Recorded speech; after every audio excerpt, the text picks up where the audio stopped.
how we doing, y'all? So today, as the title says, I'm going to be showing you my poor boy 12 volt swap on my 1949N.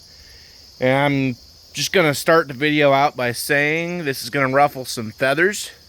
But I think the only people who are going to have a problem with this is people who only use their tractors for parades or giving their grandkids rides on.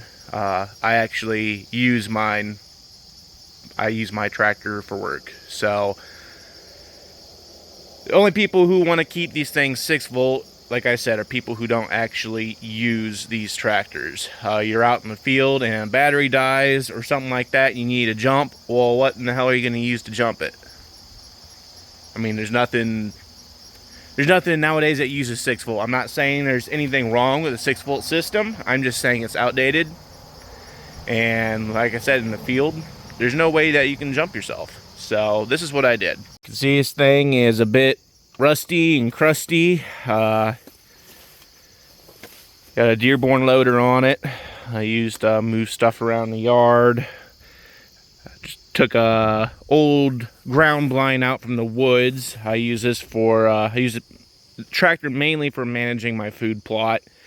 I got a couple acres out in the back 40 out in the woods that I keep mowed and planted, and yeah. So anyways, here's what I did. So to start, you are going to go down to your cutout relay. Geez, that sun, there we go. You got your cutout relay right there. You have a terminal up top. As you can see, that is unhooked. Yeah, right there. So then you're going to go underneath your cutout relay down to your starter switch. And you have a wire coming off of that, big thick yellow one on this tractor. It might be different color on yours if it's been replaced. But that goes all the way up to behind the dash. So that yellow wire goes right up there to your ammeter.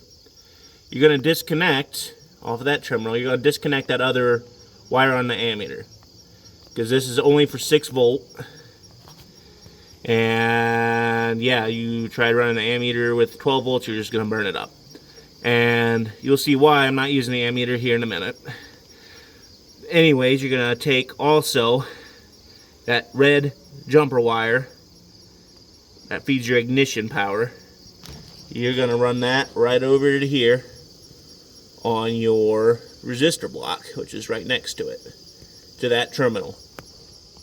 And here is why we call it the poor boy swap. Still have a 6 volt generator on here. So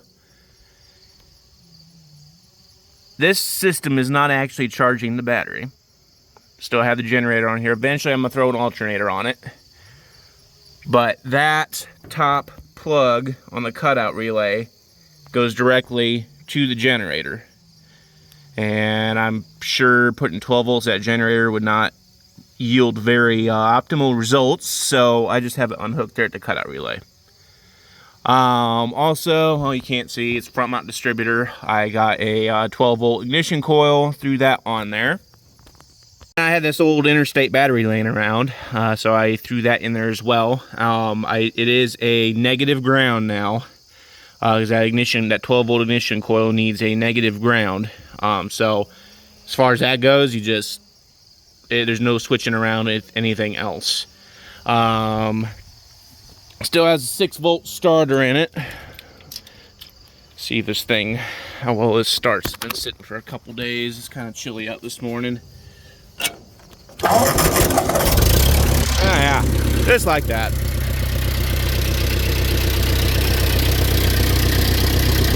As far as the battery not charging, just this past weekend, I was out bush hogging out in the woods, and then also was setting up a couple tree stands. So it was about 6 hours out there between bush hogging and then shutting it off and starting it back up several times, using the loader to help get ladder stands up in trees. And so I had the battery fully charged before I went out to the woods at 12.6 volts. and I would venture to guess probably 6 to 7 shutdowns, startups, a couple hours straight of running it with the bush hog. And by the time I got back up to the house, and I wasn't running lights or anything like that, so I'm not sure how fast lights would drain the battery down, but I went from 12.6 down to 12.4 volts after, like I said, 6 hours of use, starting it, stopping it. So yeah, it's not charging the battery, but the only thing that this tractor needs electrically to run is that ignition coil, which hardly draws any amperage at all, and then the lights. I actually put on some John Deere LED lights that I had laying around, and they're really, aluminum. They're really nice. They don't draw a ton of power. Let's say when they're running, I did an amp draw test on them, and it was like a 0.5 amp per light. So those don't take too much power. I should try running it, using it with the lights on, and see how that draws the battery down for what I need it for. And I didn't have a whole lot of problems with the 6-volt system. Like I said, really the only reason I switched it over is because, batteries die, or stuff happens and you might need a jump. Plus, I like how it starts faster now. That 6-volt system is just going to, I don't know. Do what you want. It's your tractor. I will, at the end of this video, throw up the wiring schematic, the 6-volt wiring schematic for this tractor, and all the terminology I just used with those wired terminals, jumping, all that good stuff. It's in that diagram, so that way you can just see it a little bit better. But yeah, let me know what you think down in the comments, and hopefully have some more content up here soon. Thanks, so God bless y'all.